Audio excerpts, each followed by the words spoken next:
ജില്ലയിൽ റോഡിൽ 24 മണിക്കൂർ വാഹന പരിശോധന ആരംഭിച്ചു. ഓരോ നിയമലംഘനങ്ങൾക്കെതിരെയും കർശന നടപടി. പിഴയ്ക്ക് പുറമെ സ്പോട്ടിൽ ലൈസൻസ് സസ്പെൻഡ് ചെയ്യും. ഗതാഗത മന്ത്രിയുടെയും ട്രാൻസ്പോർട്ട് കമ്മീഷണറുടെയും പ്രത്യേക നിർദ്ദേശത്തിന്റെ അടിസ്ഥാനത്തിൽ പോലീസും മോട്ടോർ വാഹന വകുപ്പും സംയുക്തമായുള്ള വാഹന പരിശോധന ജില്ലയിൽ ആരംഭിച്ചു.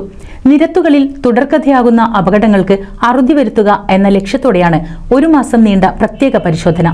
നിയമലംഘനങ്ങൾക്കെതിരെ കർശന നടപടിയെടുക്കാനാണ് ജില്ലാ പോലീസ് മേധാവിയുടെയും ജില്ലാ RTOയുടെയും നിർദ്ദേശം.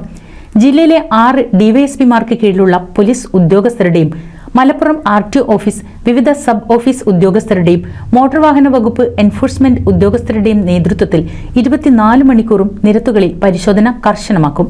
അപകട മേഖലകൾ, ദേശീയ സംസ്ഥാന പാതകൾ, സ്കൂൾ കോളേജ് പരിസരങ്ങൾ എന്നിവയ്ക്കു പുറമെ ഗ്രാമീണ പാതകളിലേക്ക് ഇറങ്ങിച്ചെന്നും പരിശോധന കർശനമാക്കാനാണ് തീരുമാനം. മദ്യപിച്ച് വാഹനം ഓടിച്ചാലും അപകടകരമായ രീതിയിൽ വാഹനം ഓടിച്ചാലും പിഴയ്ക്കു പുറമെ ഉടനടി ലൈസൻസ് സസ്പെൻഡ് ചെയ്യാനാണ് തീരുമാനം. കൂടാതെ ഹെൽമറ്റ്, സീറ്റ് ബെൽറ്റ് ധരിക്കാതെ യാത്ര ചെയ്യുന്നവർക്കെതിരെയും അമിതവേഗത, അപകടകരമായ ഓവർടേക്ക്, ഇഷ്ടത്തിനനുസരിച്ച് വാഹനങ്ങൾ മോടികൂട്ടൽ തുടങ്ങി ഓരോ നിയമ ലംഘനങ്ങൾക്കെതിരെയും കർശന നടപടിയെടുക്കും. News desk NCV.